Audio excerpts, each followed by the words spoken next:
Okay. So, hi. This is the first time you've heard my voice in this episode, isn't it? It's been a little, it gets like this. It gets like this when it's me, Frater BT. I'm your host for today, reading Carl Jung because we draw 6 cards and 1 rune. And it's particularly like this today because, in addition to that, we're also emphasizing the colors, the color scheme, which today is black and yellow, which, as you can see, I've chosen to represent using Max Headroom. There's not a whole lot that's black and yellow other than the, like, on the road, like on the divider, they painted black and yellow because it's easy to see and when you're driving. Yeah. So, but there's a little bit of serendipity happening, or perhaps chicken-dippity. It's chicken philosophy. Where I was planning to do all this and talk about it, and then afterward, as an afterthought, I was going to talk about this. Specifically, the Lover's card of the Golden Dawn Tarot deck, which is right here, because a second possible, analysis, nerdization, esoteric nerdization on black and yellow would be to point out that the Sephirot that are black and yellow in the Queen scale are Binah and Tiferet. And Tiferet. I have to reverse it because I'm facing you. Am I facing you, or is it a mirror reflection, or is it... Right, this is my right, so Binah is here. Right? Yeah, and Tiferet's in the middle somewhere. Anyway, on the diagram of the Garden of Eden after the fall, I'm not going to explain all this, but there's a few links in an earlier episode of something, the Crooked Path series. Anyway, there's 5 PDFs. I'll put them in this one too. They're in the description below. I did a 5-part workshop right before I left California where I attempted to distill the entirety of Golden Dawn teachings that I had learned over the course of 18 years into a 5-part, 5-week course with, I believe, 1 hour each. And so those are the handouts. Those PDF documents are the handouts for that. Anyway, in the diagram of the Garden of Eden after the fall, you have the unity of the supernals dividing up into 3, and one of the 3 is the one on the side of Binah, if I'm not mistaken, which is the dark and sorrowful mother. In Christian, Christianity, especially Catholicism, that will be a familiar thing, right? The sorrowful mother. She has reasons to be sad, right? And then, of course, the Tiferet in the middle, Tiferet in the middle represents Yeshua, or Christ. And so she's sad, right? Because of what he has to go through. And so, so loosely, very loosely speaking, you have that sorrowful mother up here and Jesus in here. Now, don't forget, this whole tree of life is in you. So we're not talking about some like far out abstract idea of symbols that goes on within a religion that you have some tenuous relationship with. We're talking about symbols for processes that go on within you. So basically, this would be considered the center of the Ruach, or soul, personality. You could say ego, although with the modern connotations, ego would probably be more closely related to the nefesh or something. The Hermetic nefesh, not the Hebrew nefesh. In proper Hebrew, nefesh means soul. So in Hermetic Kabbalah, nefesh means like, you're nefeshin, stop looking at that girl, get your nefesh under control. It has totally different meaning that has nothing to do with the original Hebrew meaning of the word. I don't know how that happened. Somewhere in the Christianization of the teachings, it got warped. But anyway, Right. So the neshama, the lesser neshama, technically is embodied in bina. The supernals are beyond our ability to directly grasp while we're in a human form. They say, right? There are some who claim to have crossed the abyss and come back to tell the tale. But anyway, aside from that. So this is the most accessible. So when we look at the abyss, we see darkness, because the first thing we see when we're standing in the highest place, the place of the blue, the place of Chesed, and we look across to, the supernals, we see the darkness of Binah. So it's the lesser neshama. The greater neshama is all three, basically, as a combined thing. So the relationship between our heart and our higher self that's beyond, it's our truer self, the witness that doesn't think or feel but just witnesses, the actual self that's behind it all. I'm mixing a few different ideas. It's okay. It's what I do. So there's this, it doesn't have to be sorrowful.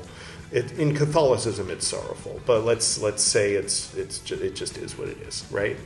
The relationship between the higher and the in this context lower, the middle self, the soul that is going through a life right now, is that of the lovers, which is represented in this particular symbolism. In this particular context, it's represented as Perseus rescuing Andromeda. I think in this case, Andromeda would be the one that's bound up to the material plane, even as Yeshua was bound, right? And Perseus is the one rescuing. So it's putting genders aside. The Holy Mother that's rescuing her son.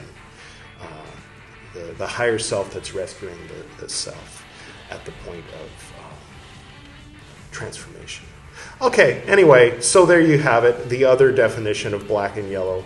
And speaking of black and yellow, a third thing that I just thought of right before I started recording is the fact that I've mentioned before, and it might seem odd because, what am I talking about? I used to read tarot. My dad taught me when I was like 7 or 9 years old, and I got a deck just like this one. This was his old deck. But then by the time I was 14, 15, I was doing readings at parties and for all my friends at school. And I never used a book. Never once did I crack open, what's the meaning of this? But the thing is, I was doing readings for people who weren't experts in tarot. You know what I mean? So I would mostly rely on intuition. The picture would pop something into my brain, which sometimes had to do with the book definition of the card, and sometimes it didn't. And I was relying on the idea that the cards are there to help distract the ego so that the intuition could come down from the neshama or whatever, something like that. But since these days you can get a bachelor's degree in reading tarot from the University of Vermont, Bernie, what are you doing over there? No. Seriously though. So given that there might be people watching who are experts in tarot, or maybe they have their book up and going, that's not what it means, then it makes me self-conscious. And I want to kind of defer to the books, but it kind of takes something away from the experience. It's sort of like if you've ever gone through an initiation, and the officers in the initiation, you have Zeus or something coming up, and he's going to be, my child, you are forbidden to enter here, but instead you've got somebody who's like,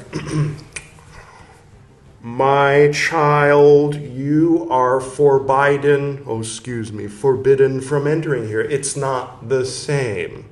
Right?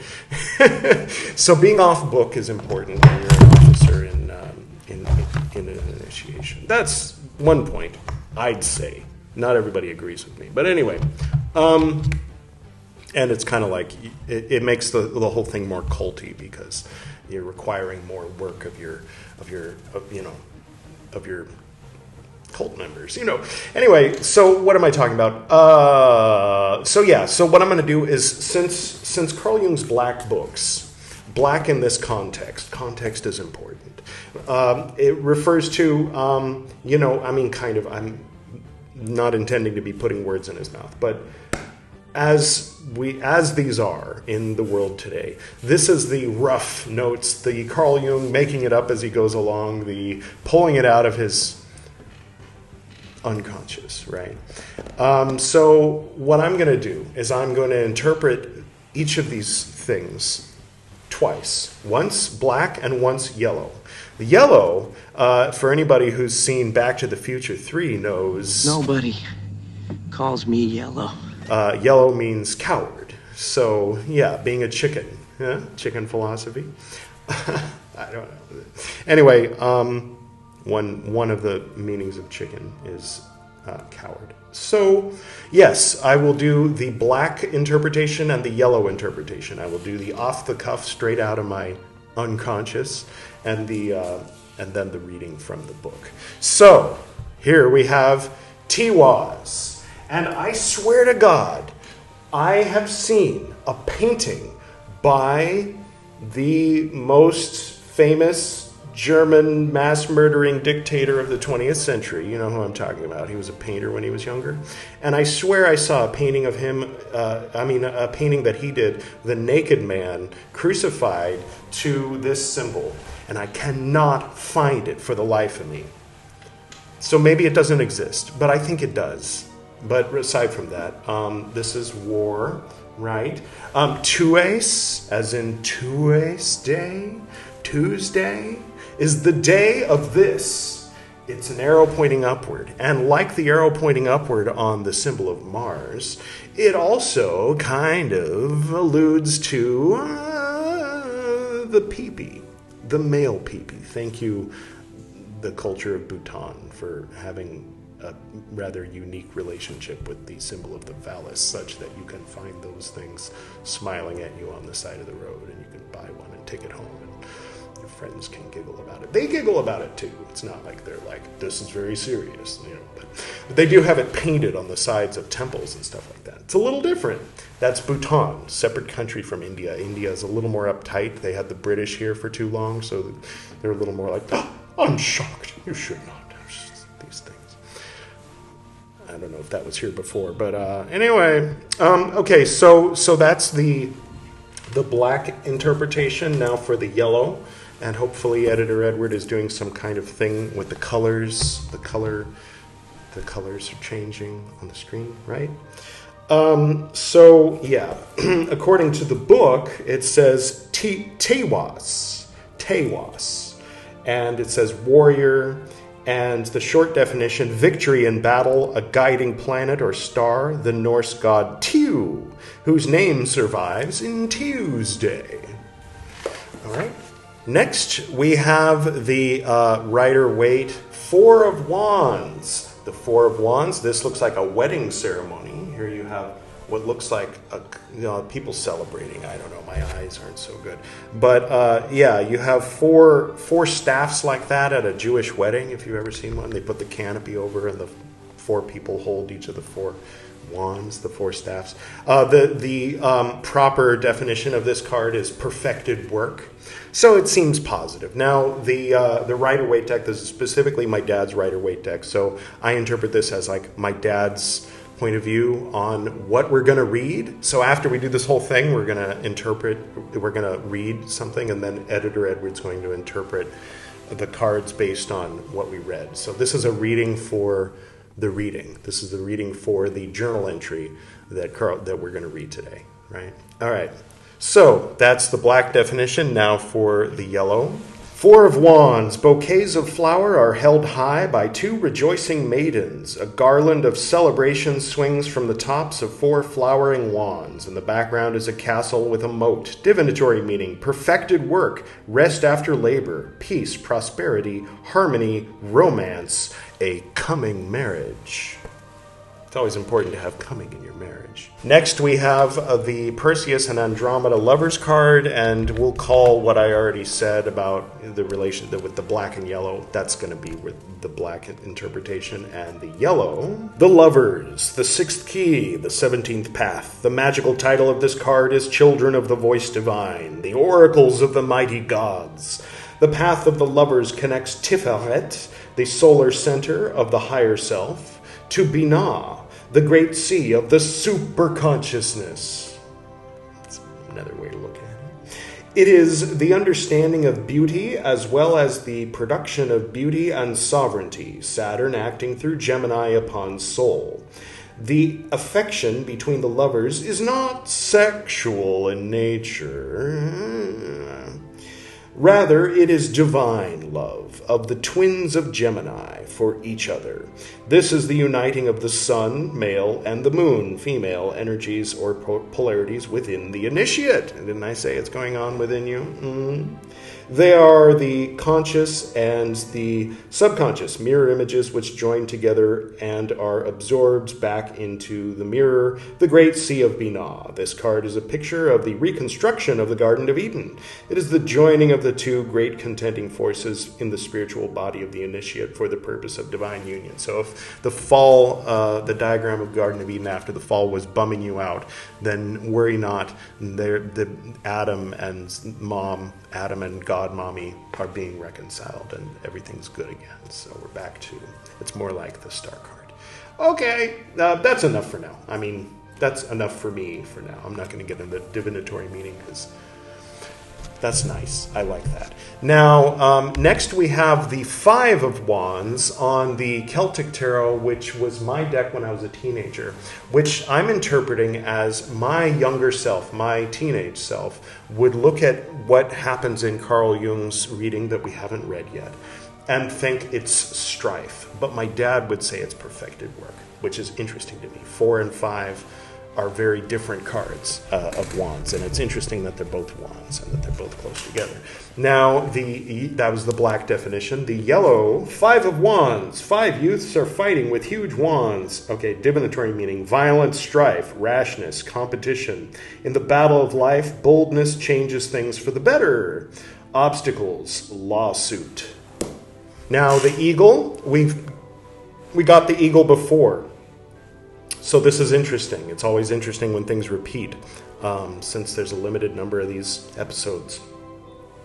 So yeah, we got the eagle, and then we got the badger, now we have the eagle again. So the eagle flies over everything and is kind of detached and is immune to any harm by the fact that he just doesn't give a fuck, right? That's the black definition. And for the yellow, fly like an eagle, soaring high, lift our prayers, taking flight, cry like an eagle, soaring high, lift our spirits on wings of light.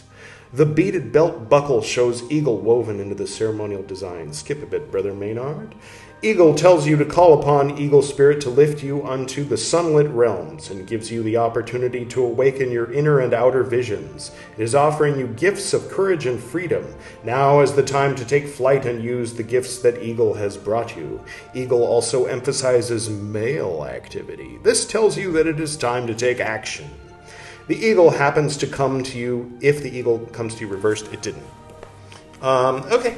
The Manual of Bodily Health is our magical item today. And it says here, this book contains health and diet tips, and its words are charged with magic. If you spend 48 hours over a period of 6 days or fewer studying the book's contents and practicing its guidelines, your constitution score increases by 2, as does your maximum for that score. The manual then loses its magic, but regains it in a century. All right. And finally, we have the villain of today's episode, which is the Drow Mage. And usually it doesn't really say anything about the Drow. While in sunlight, the Drow Mage has disadvantage. Okay. Fey ancestry. The Drow has advantage on saving throws against... It just talks about how to use it in a game. The Drow magically summons a Quasit, or attempts to summon a shadow demon with a 50% chance of success. The summoned demon appears in an unoccupied space within 60 feet of its summoner, acts as an ally of its summoner, and can't summon other demons. It remains for 10 minutes until it or its summoner dies. Until the summoner... Now, that's some interesting information. Something that's pretending to be a friend turns out to be not a friend. Okay. Two things. just to retain the symbolism of the sorrowful mother and Gemini and black and yellow, we're going to take this old, I believe, Spanish woodcut of the fourth station of the 14 stations of the cross, and we're going to put that up in the corner here in black and yellow. Now, if you should happen to take the 14 bands of the rainbow wand and assign each of them in order to one of the 14 stations of the cross, then the fourth station would correspond with Gemini. Who would do that? More Golden Dawn orders than you'd think. That's all I'm going to say about that. And now, I think we're ready to get to the reading. Are you ready? January 27th, so it's been a few days. Remember last time it was the 23rd, 24th? 23rd. So he skipped 4 days. Let's see what happens. I have to crawl together out of many different corners in which I lost myself. I return to the black serpent rod. It seems like a solid and mighty piece of death. But death appears like a power belonging to me. This thought derives probably from the other side. Of something appearing as a friend? How could I have dreamt anything like that? Or do I err? I am not supposed to ask, but to describe what the depths tell me. Quote, words from the depths, and quote, it repeats in me. Quote, words of life from the innermost and darkest life, end quote, says another voice. Vanity and seduction blended, deceivingly, because power shimmers in many beguiling and seducing colors. Power likes to subjugate external things, to rope in humans, to accumulate wealth, to commit acts of violence. Power wants to free itself from service, submission, and obedience, wants to harvest where it did not sow, to win where there is nothing to lose. Power wants to satisfy all childish desires. What is it your power wants? Quote, your power wants life, end quote. Is it the power over life? Quote, you will see, end quote, question mark. I see a trunk like that of a cross, and the little black serpent of my rod winds itself upward around it. I see the crucified hanging on the wood. The crucified creeps into the wounds in his side, and the serpent creeps into the wounds in his side and emerges again from the mouth of the dead. It had become white, not wholly unlike the beast who drinks the blood of Christ and then becomes good and turns upon the Lady of Babylon, Lady of the Night of Babylon. I'm just trying to make it cleaned up for the 21st century. Never mind. What did you know? The beast turns good. He becomes an ally of hallucination. John Patmos. It wound itself around the stiff head of the dead. It lay upon his brow. A light gleamed above his head. Are we talking about this head, or? The sun rose shining in the east. Briefly, very briefly, ever so briefly, I just want to, I didn't finish the intro. So I'm going to do two things at the same time. One, I'm going to light this black incense and this, let's say, yellow, part of it's yellow, the packaging, just solely based on, this is 3-in-1, so add 1 to 3-in-1. We'll see how it smells. I'm lighting it for the color. So while I'm lighting it, I'm going to talk to you a little about max headroom. Now, I'm pointing at I'm not pointing at anything weird. There's a thing down here that says max headroom. That's what I'm pointing at. I'm not saying max headroom and pointing to the magnifying glass. Anyway, yeah, so there's a movie. It was a British movie in 1986, I want to say, and it was really good. If you're into retro sci-fi, if you're into 80s sci-fi, that's a little bit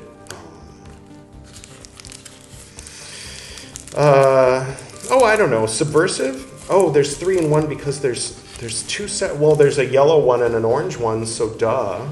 In the yellow and orange package, there's a yellow one and an orange one. We're going to light the yellow one. Anyway, so there's a movie called Max Headroom. It was British, but the star was American. And it was that guy who later went on to be in a few other things. He was like the neighbor antagonist in Honey, I Shrunk the Kids. Anyway, and a few other things. Doggy. So it's a good movie, and they made, starting in 1987, I believe, they made an American series called Max Headroom. That's okay. It's kind of like, hey, let's make a series out of this. And the makers there was some overlap with the makers of the movie, and they would do things like, they were making comments about the network they were working for, or about the industry in general, and kind of the dark underbelly, the bones and things underneath the surface of the entertainment industry, and in particular the television industry. And so what they would do was, they had to get their scripts approved before they could shoot, and so they would do things like turn it in at literally the last minute, so that the people over them wouldn't have time to read and think about the script before they were already halfway done shooting. And so if they didn't want to lose money, then they'd have to approve it. And so anyway, I think they had 2 seasons, maybe 3. I think it was 2, and then it was canceled. So the series is also good. It's not bad, and it is subversive, like literally subversive. They were being subversive in the way they were making it. And so I recommend Max Headroom. It's one of my favorite things from when I was a child. And basically, there's a reporter who's like the hero. He's like, can you imagine a reporter who's a hero? It's a different time that somebody's imagination would allow them to think of that, right? Anyway, and so he gets too close to the truth about something that involved his own network. And so they, bop him on the head. He's unconscious, and they're like, "Oh my God!" But he's our most popular person on our network. What are we going to do? And this little genius kid is like, "I'll scan his brain, and we'll make a digital version of him, and nobody will know the difference." And then, of course, they lose control of it, and it becomes its own separate thing with its own identity. And the last thing he saw before his head hit, in the old days in Britain, it would actually say max headroom, meaning like maximum height. When you're in a big truck, a tall truck, and you see something that says, nothing taller than this many meters or feet or whatever should drive under this sign. The way that they would express that in the 80s in Britain was max headroom. And so it was kind of clever, because everywhere you went, in every building, in every parking lot, you'd see max headroom. So it was like free advertising for the movie. And they changed, like shortly after that, they changed the phrase that they use on the things around London or whatever. So before the reporter hit his head, he saw the phrase max headroom. And so when his digital form woke up, it's just minor spoilers of one part of it, trying to pique your interest if you haven't seen it. So when the digital version of him wakes up, he says, Max headroom. So there's going to be an end screen at the end of this episode, and it's one of those movies that's like nobody cares about putting it up on YouTube, so I have it up on YouTube actually Gwydion has it up on YouTube on his channel. So there'll be a link to that. I think it's only an hour. It's a movie, but it's only an hour. So if you have a little bit of time, I do recommend sticking with this episode until after the chicken cluck, and then clicking that little link in the middle of the screen and watching that movie because it's good. And it's a huge part of my childhood and my personal identity. All right, enough about that. Quote, do you understand? End quote. I understand. It is the miracle of regeneration, the sinking into death, and the overcoming of death. But what does this image aim at? The black serpent turning white when it crawls into the wound of Yeshua, right? Does it speak of immortality? Quote, do not rush and be so disturbingly pert, end quote. You can't force anything, end quote. Second end quote, was that what? Carl. Why do you speak of immortality? What do you know of it? There are other things that you grasp more easily, but you are curious, end quotes. It is true what you say, my soul. I am covetous. Quote, hold yourself back and be patient, end quotes. I abide and admit my complete ignorance and emptiness to you. Quote, let it rain, let the wind blow, let the waters flow, and the fire burn. Let each thing have its development, let becoming have its day, end quote. Shall I leave, put down my pen? Quote, yes, you shall, end quote. I obey. Little line, so he's going under or something. Something's happening. Let me stand before you one more time. Let me kneel down and reach up my hands, begging in order to solve this unbearable tension, this unconscious inability. What do I exclude? Do I not want to hear it? Can't I grasp it? What is the power of the rod? And the rod, what is its meaning? Another little line. A bed of tulips. A small garden. A little cottage. 2 elderly people live there. Philemon and Bacchus. Okay. There's a footnote. In the Metamorphoses, Ovid tells the tale of Philemon and Bacchus. Jupiter and Mercury go wandering disguised as mortals in the hill country Phrygia. They search for somewhere to rest and are turned away at 1,000 homes. One old couple takes them in. They have been married in their cottage in their youth and had grown old together, contentedly accepting their poverty. They prepare a meal for their guests. During the meal, they see that the flagon refills itself as soon as it is emptied. In honor of their guests, they offer to kill their sole goose. The goose takes refuge with Jupiter and Mercury. Okay. Yes. Philemon is an old magician who has not yet managed to banish old age, but who lives it with dignity, and his wife can only do the same. Their interests have become narrow, even childish. They water their bed of tulips and tell each other about the flowers that have newly appeared, and their days fade into a pale, slightly wavering chiaroscuro. That's chiaroscuro. Editor Edward, would you mind? Chiaroscuro is an artistic technique that uses contrasting light and dark to create a sense of volume, depth, and three-dimensionality in a painting or a drawing. The strong use of contrasts between light and dark create a dramatic effect in a work of art. The term comes from the Italian words for light and dark. It was first introduced during the Renaissance and is often used in religious art. Other uses of the word chiaroscuro can also refer to the interplay or contrast of dissimilar qualities, such as mood and character. Seems to be the way that it's being used in this context.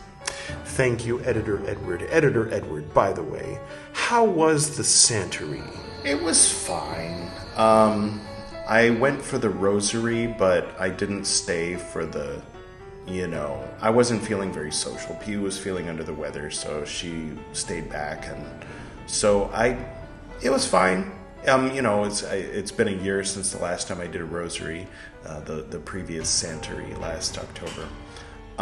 So it's always fun, because they're all doing the chanting in Konkani, the local language here in Goa, and I'm quietly matching, like trying to keep up to where they are in the rosary with in Latin, and so it reminds me, it's like on one hand it was like trance inducing, but on the other hand it was reminding me of the old temple days, where anytime I was doing the rosary at the temple, I was basically like wishing I were anywhere except for there, like wanting to break out, and then the other time that I would do the rosary would be in English with the nuns during the second major phase of for the first several years.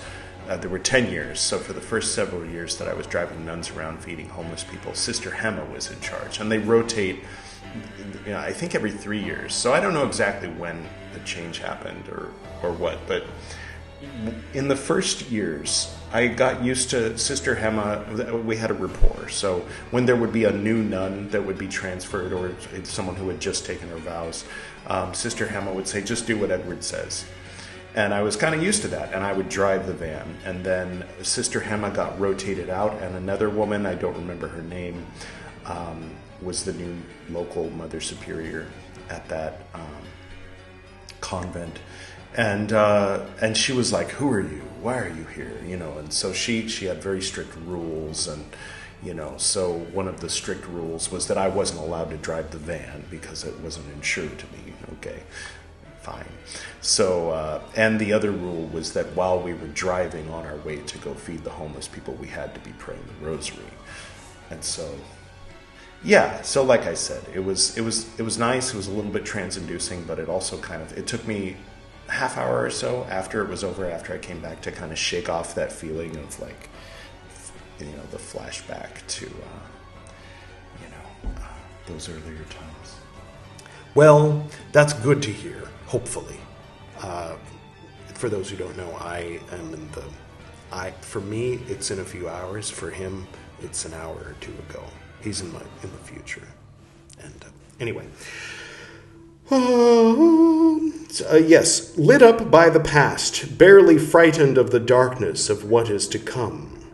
Why is Philemon a magician? Does he conjure up immortality for himself, a life beyond? He was probably only a magician by profession, and he now appears to be a pensioned magician who has retired from service. His desirous and creative drive have expired, and he now enjoys his well-earned rest. Out of sheer incapacity, like every old man who can do nothing else than plant tulips and water his little garden. Otium cum dignate, tranquility with worthy standing.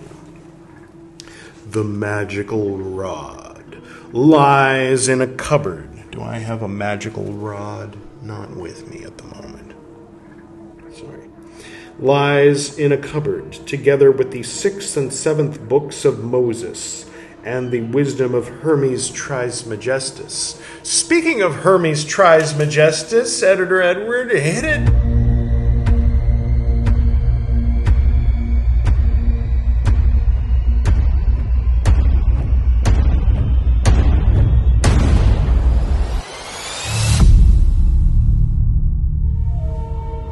So, yeah, the divine Pymander of Hermes Trismegistus is the origin of the phrase, okay, it isn't the origin of the phrase Hermes Trismegistus, but it's the popularization of it.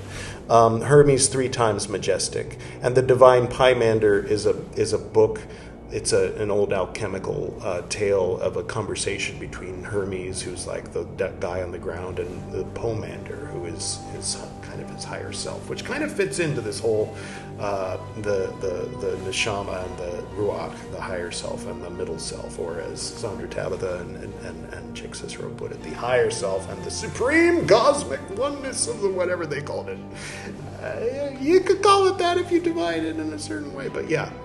Tiferet as the higher self, that's an interesting, that puts a whole interesting spin on things. But yeah, it's just a matter of where you're standing, what's higher and what's lower. But anyway, what was I saying? I don't know. Right. So 12 years ago in August, I met Jin Aquarian, the keyboard, or the guitar, one of the guitarist. Anyway, he was a guitarist in Yahweh 13, which was the band of the famous-ish cult from the 70s. Probably best known for being connected with the restaurant at the end of Annie Hall, but you have to kind of be of a certain age or be a film student to know what Annie Hall is. And enough about that, because involves a pervert who got canceled. Anyway, speaking, so I met Jin, and we had a conversation, and in the end, he gave me a name to be my name in the Source family, which everybody has the last name Aquarian, which apparently has something to do with an angelic order, but I sort of simplify it in my mind and say it has to do with the age of Aquarius, right? The name that he gave me, was that he divined for me, was Pymander Aquarian, and so then I started using that name, and I already, of course, was using the name Edward and Gwydion and BT, and so Pymander became sort of a compilation of everything.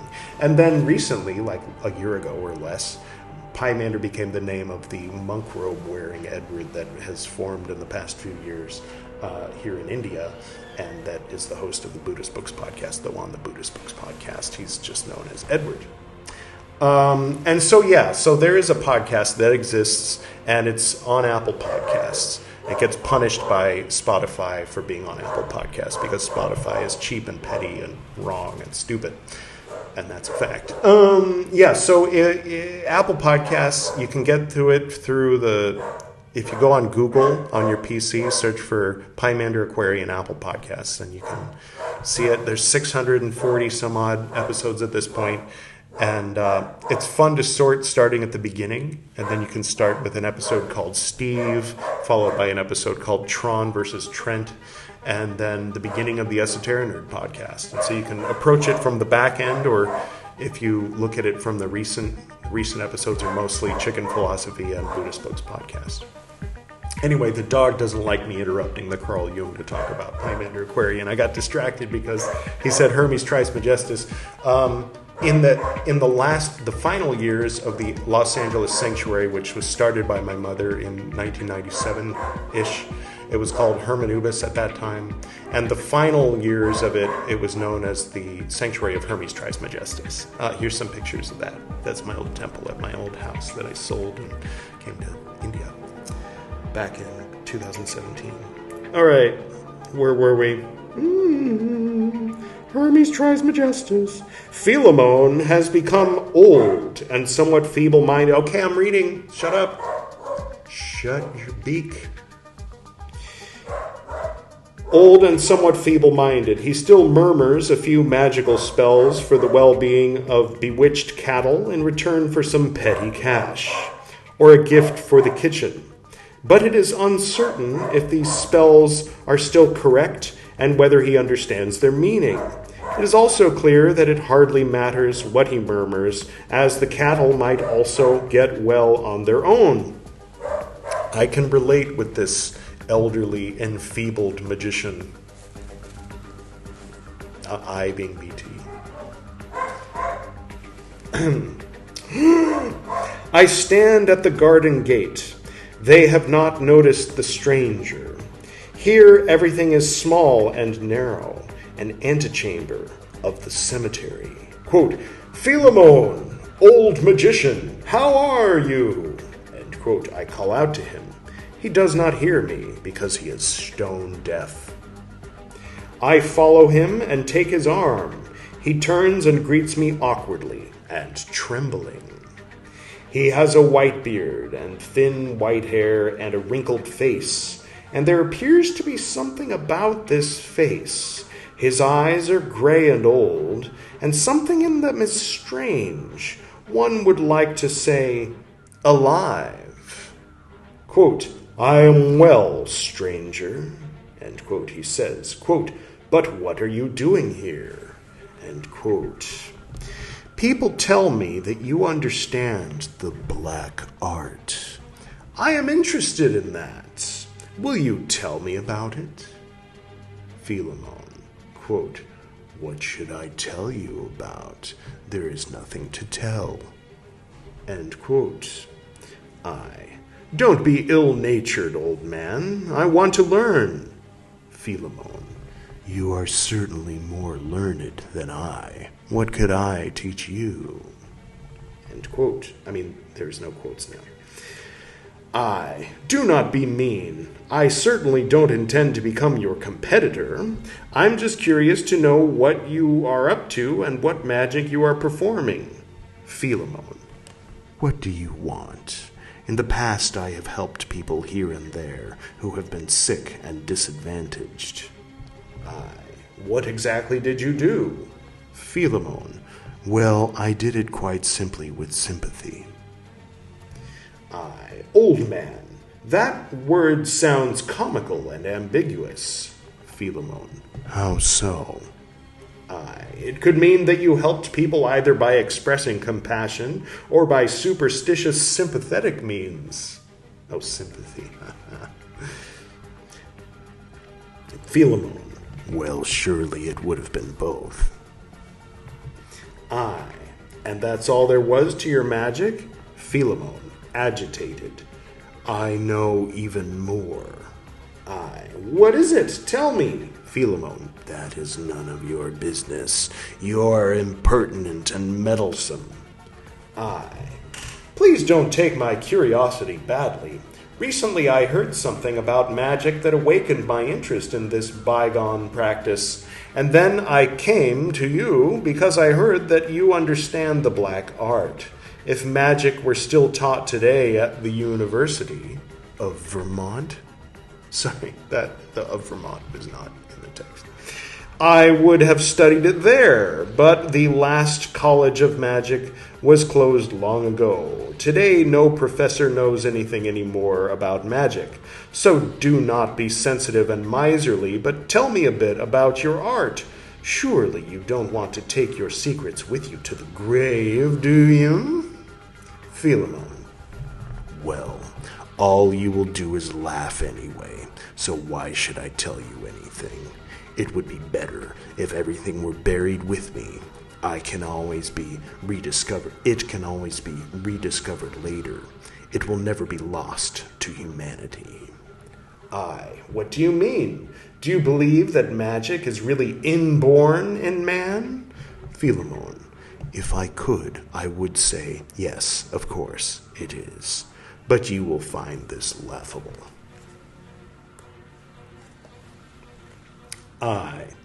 No, not this time. I will not laugh, because I have often wondered about the fact that all peoples in all times and in all places have the same magical customs.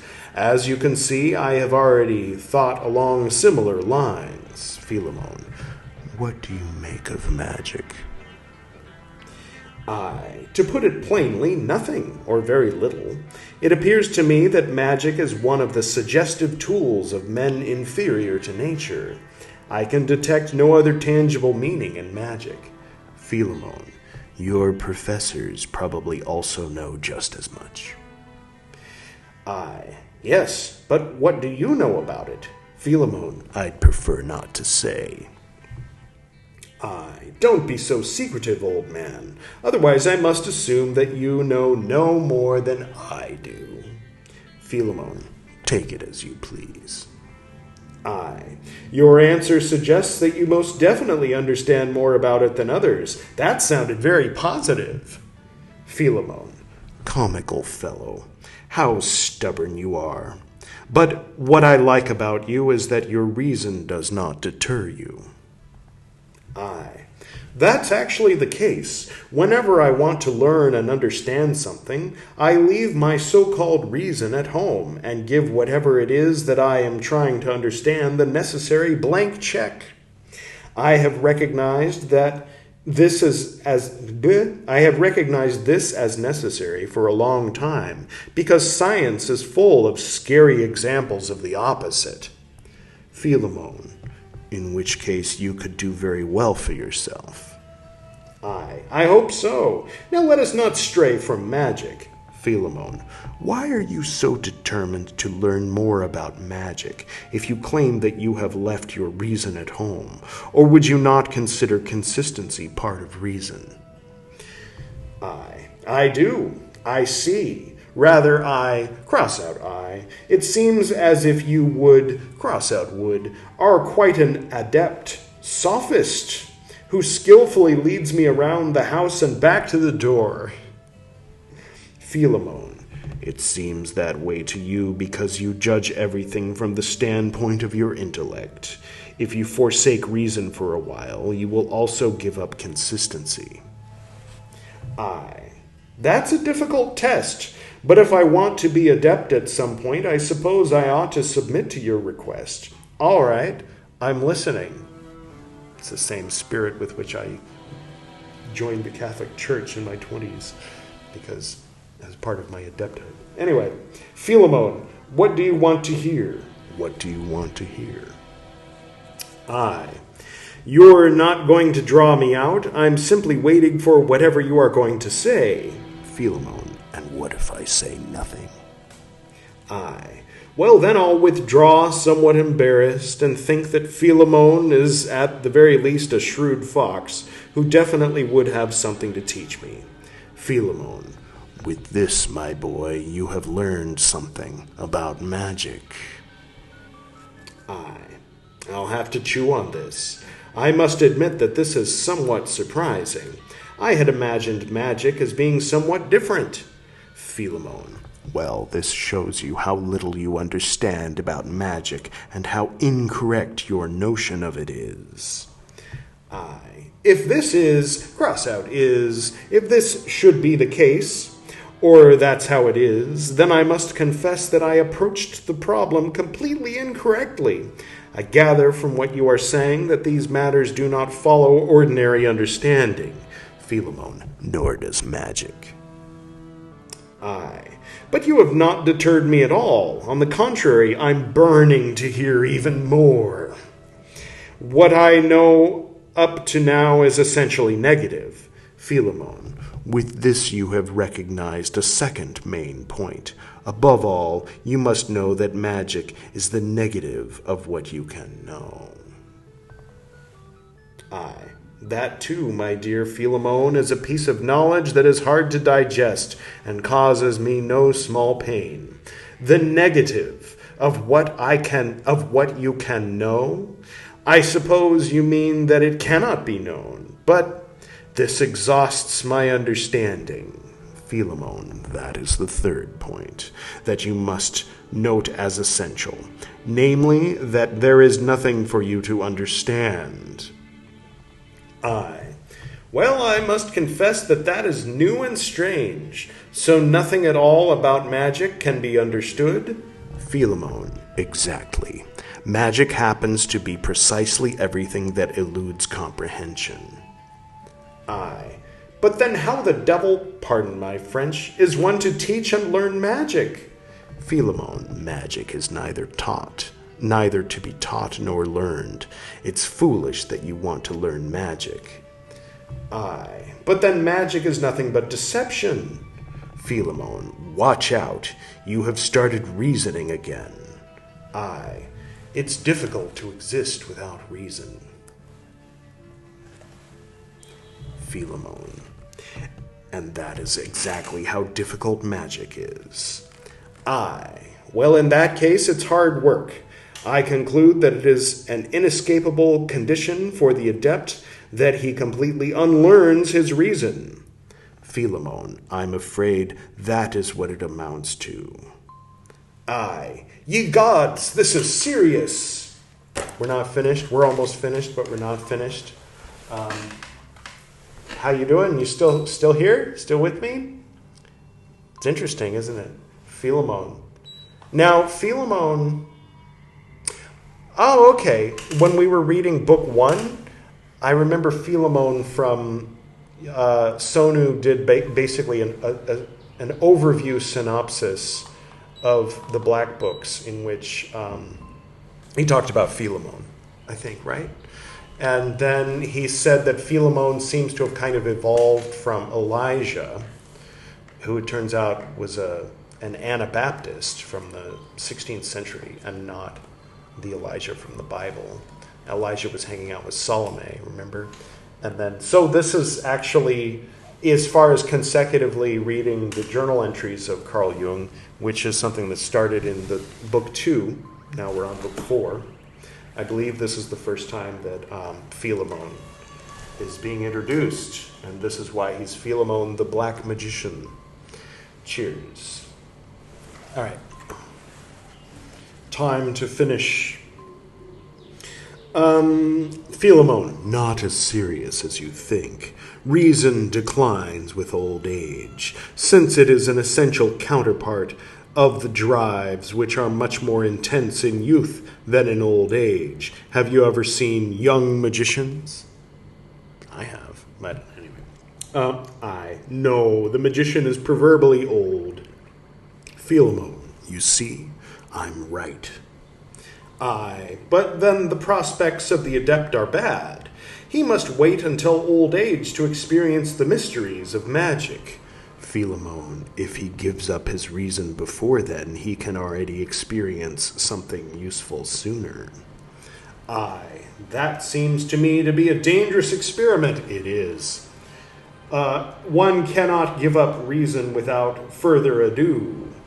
Philemon, nor can one simply become a magician. You lay damnable snares. Philemon, what do you want? Such is magic. Old devil, you make me envious of unreasoning old age. Philemon, well, a youth who wants to be an old man. And why? He wants to learn magic, and yet dares not to for the sake of his youth. You spread a terrible net, old trapper. Philemon, perhaps you should still wait a few years with magic until your hair has gone a bit gray. Then your reason might slacken somewhat. I don't want to listen to you, old mocker. Stupidly enough, I got caught up in your yarn. I can't make sense of you. Philemon, but stupidity would perhaps be progress on the way to magic. Incidentally, what on earth do you intend to achieve with your magic? Philemon, I am alive, as you see. Other old men are too. Philemon, yes, but have you seen how? Well, admittedly, it was not a pleasant sight. Incidentally, time has left its mark on you, too. Philemon, I know. So what gives you the advantage? Philemon, it doesn't exactly meet the eye. What kind of advantage doesn't meet the eye? Transformers? No. Philemon, I call that magic. More than meets the eye. You're moving in an ominous, vicious circle. May the devil get the better of you. Don't be rude, Carl. Philemon, well, that's another advantage of magic. Not even the devil gets the better of me. You're beginning to understand magic, so I must assume that you have a good aptitude for it. Thank you, Philemon. That is enough. I feel dizzy. Goodbye. I step outside the small garden and walk down the street. People are standing around in groups, glancing at me furtively. I hear them whispering behind my back, quote, "Look, there he goes, old Philemon's student. He spoke a long time with the old man. He has learned something. He knows the mysteries. If only I could do what he is able to do now," end quote. Quote, "Be quiet, you damned fools," end quote. "I want to call out to them, but I cannot, since I do not know whether I have actually learned anything. And because I remain silent, they all, cross out all, are even more convinced that I have received the black art from Philemon."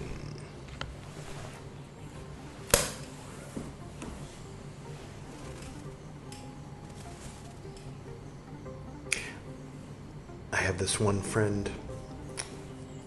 I'm an open book when it comes to anything that isn't my life. You know what I mean? Like, I have goals and things that I'm working on that are personal, that are really nobody else's business, and I don't share those things. And that is a magical thing. It's keeping the seal of secrecy, keeping something hermetically sealed so that it doesn't get fucked up, for lack of a better word, by the energies of others. Nazar, they call it here in India. That's an old Urdu and Arabic word that has worked its way into the vernacular. So someone speaking Hindi will use the word Nazar without being aware that it's not a Hindi word. But anyway, it goes back to the ancient concept, the prehistoric concept of the evil eye. So when somebody wants what you've got, when you are prospering, you're doing well, and somebody looks and, you know, they don't know they're doing it, but they're sending, you know, like a black magic, evil magic kind of ray. Anyway, so for the sake of avoiding Nazar and for the sake of just keeping the seed in the soil and watering it without being like, "Hey, look at this seed, I planted it a few weeks ago, and look, it's got a little green leaf on it. Hey, see it?" Like, you don't do that when you're trying to grow something, right? Anyway, aside from that, when it comes to what I have learned, what I learned during the Golden Dawn years or during any other time where something was taught to me, magical methods, if somebody asks me about them, I answer 100% transparent and 100% of what I know. I share without hesitation things that I, at one time swore never to reveal before I was advanced to a level where I could choose what to reveal and what not to reveal, at which time I adopted the philosophy that I would share everything, reveal everything. And so I have this one friend who at one time I was teaching. I wouldn't call him a student, but a fellow person who, every few years he asks me, like, "So what do you know about Melchizedek?" And I say, Melka and Zadok, king and Jupiter, king and priest, king and righteousness. He was the guy in the Bible, in the Old Testament, that broke water and wine with Abraham, or Abram, and put an H in his name, and then he became Abraham. There's very little known about him. It happened on the Mount of Salem. People say that it is where the Temple on the Mount is now. But maybe it is, maybe it isn't. Then in early Christianity, there was like something about the order of Melchizedek, but I never cared enough to read that much to be able to like comment on that. And this particular friend, I can tell by his reaction that he thinks that I know more, but I'm not willing to share because it would violate some sacred pact that I have with a teacher of mine or some spirit on the other side or something like that. And there's nothing I can do. The more I insist, like literally that's everything I know. I know as much as a minor amateur beginner scholar on the subject, which is to say nothing. I can maybe spell it for you in Hebrew, but I can break down the origin, the roots, the root words that go together into the name. I don't have any secrets for you. I don't have any, actually, no, nothing like that. I have nothing like that. But, anyway, that's funny. Yeah, when you stay quiet about something. It turns out you don't even have to stay quiet about it. You can share everything you know, and people will still think sometimes that there's some essential thing you're not sharing. I know that you're just doing a very clever mercurial job at maintaining the secrecy about this sacred teaching that must not be revealed to me at my level. And so I feel insulted and I hate you. And it's like, you're projecting, you're making shit up. Sorry. Anyway, aside from all that, Editor Edward, could you give us your interpretation of all the cards and runes and how they relate to what we read today? Okay, so I have a few thoughts, not quite as in-depth as in some of the previous analyses of these, but basically, so we've got the war rune. Warrior, victory in battle, guiding planet or star. And we've got the battle going on. Is that here? I think I've got that right. The Five of Wands, I mean. So it's interesting to note that, as I mentioned earlier, as BT mentioned earlier, the Celtic Tarot generally refers to my teenage self's perspective, where the Rider-Waite is my inner dad's perspective. And so but the rune is victory in battle. So this battle that's happening is already won. So victory, the battle is happening, and there's victory in battle, and it's perfected work. How is this possible to all be happening at the same time? Well, I think it's a matter of perspective, where you're looking. I think from my inner dad's perspective, the struggle is the perfected work. And Carl Jung even makes reference to that, where he says, let becoming have its day. I think that kind of alludes to that idea. So generally speaking, it's a fighting and a striving for immortality by any means. Being a person born and raised in a place like Sweden, Switzerland, presumably from a generally Christian background, this is probably feeling a bit taboo for him to be like, I've got a black magic rod and I'm going to learn black magic. For what? For life. What is the power that you seek? You seek life. So he hungers for immortality, or at the very least long life, right? There's also the struggle to become Philemon's disciple is reminiscent of several examples of the struggle, like Hazu Haikwe. I don't know how to pronounce the disciple of Bodhidharma. I think there's a Japanese name for it and a Chinese name for it. But anyway, Bodhidharma, the sort of originator of Zen, you might say, was meditating at that temple, the one, Shaolin, the Shaolin temple monastery. And he was meditating for 7 years, gazing at the wall. And then Taika, I want to say was his name, but or Haika. Anyway, his only student came and said, hey, teach me. And he's like, I don't want to teach you, basically. And so he cut off his left arm. The student cut off his own left arm and presented it to him and said, this is to show you how serious I am. I want to learn from you. And he's like, all right. So what's the problem? And he says, I cannot... my mind is restless. I cannot, deal with it. And he's like, well, bring your mind out where I can see it, and I'll pacify it for you. And he says, when I look for my mind, I cannot find it. And Bodhidharma says, there, it is pacified.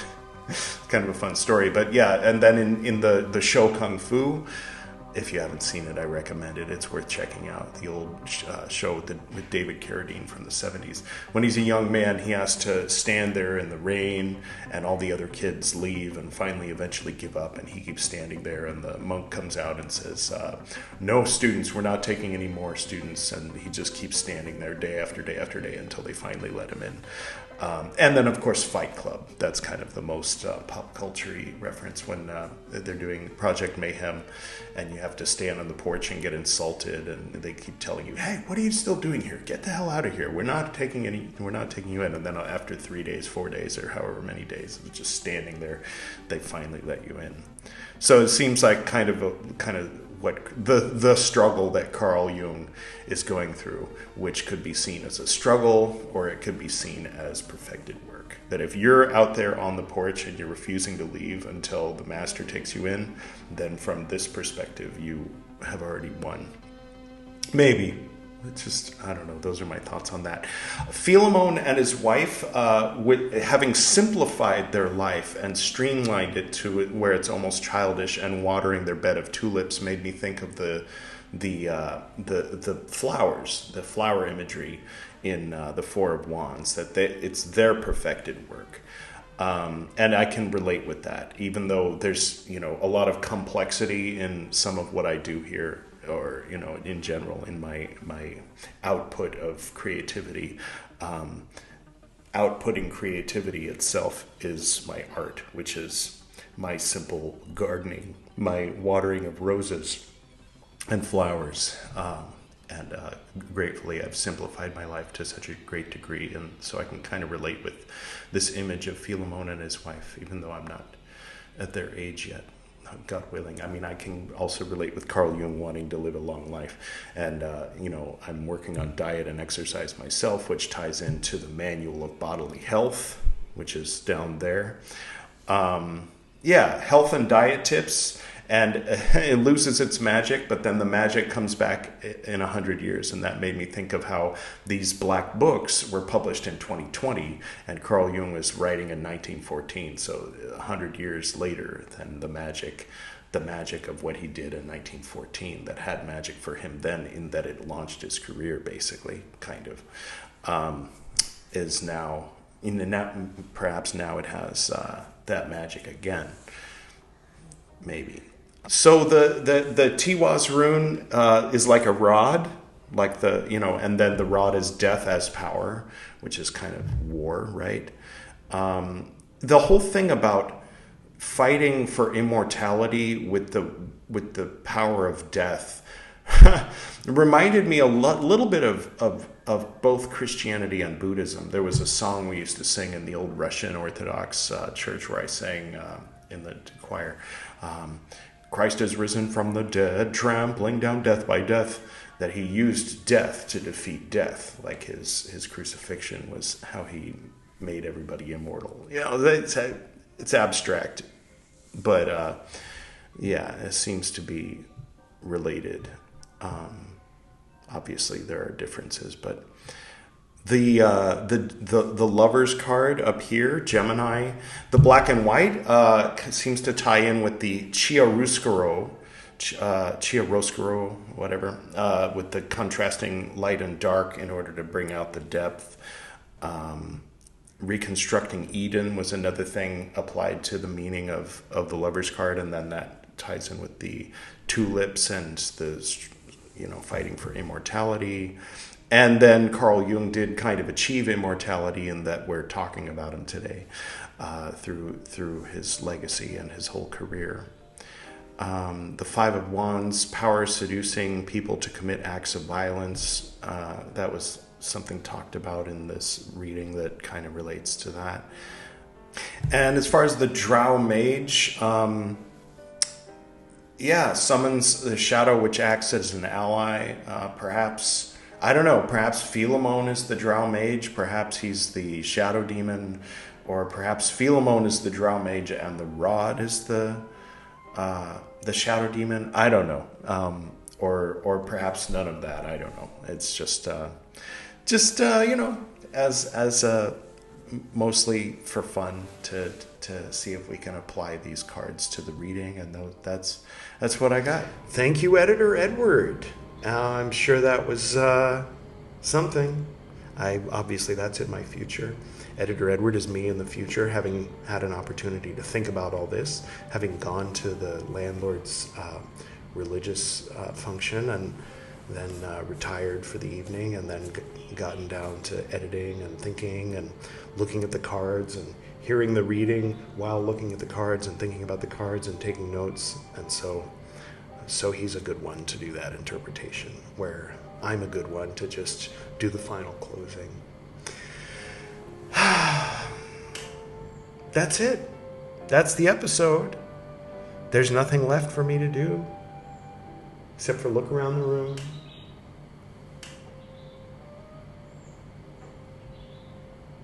That's really it. So we finished the black and yellow.